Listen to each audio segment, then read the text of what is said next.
Third, there's a concept of state action, a barrier posed both by the Due Process and Privileges and Immunities Clause and viewed as anachronistic by proponents of the 21st century Constitution is the requirement of state action as a precondition for the enforcement of constitutional rights.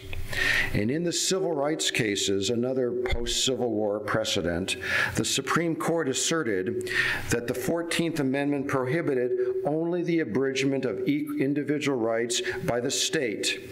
They said it is state action of a particular character that is prohibited. The wrongful act of an individual is simply a private wrong, and if not sanctioned in some way by the state or not done under state authority, the individual's rights remain in full force.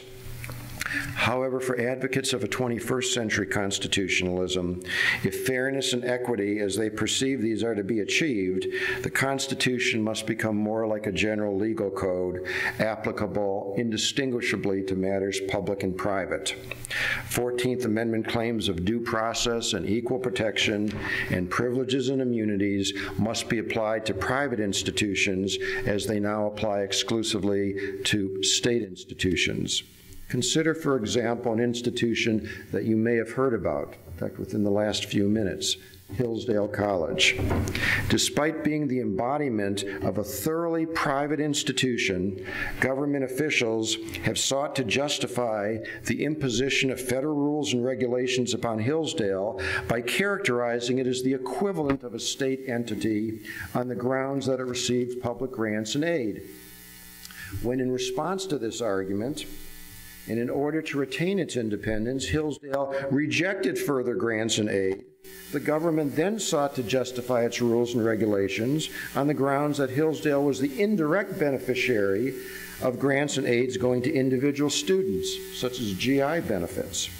Once again, in response to this rationale, Hillsdale asserted its independence by disallowing its students from receiving public grants, even those earned, as in the case of GI benefits, and instead bolstered its own scholarship resources.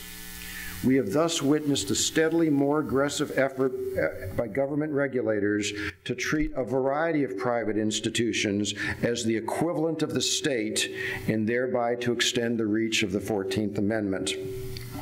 However, it would be so much more convenient simply to nullify the state action requirement altogether, and that is what's proposed.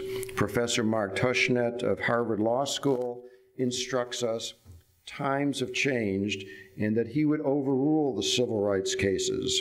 He says the state requirement doctrine contributes nothing but inclarity to constitutional analysis. It works as a boogeyman because it appeals to a vague libertarian sense that Americans have about the proper relationship between themselves and government. It seems to suggest that there is some domain of freedom unto which the Constitution doesn't reach. We would be well rid of the doctrine. Now, if Professor Tushnet succeeds in this mission, Hillsdale's policies concerning such things as tuition, diversity, admissions, curriculum, multiculturalism, affirmative action, and discipline will each have to pass the scrutiny and receive the imprimatur of judges.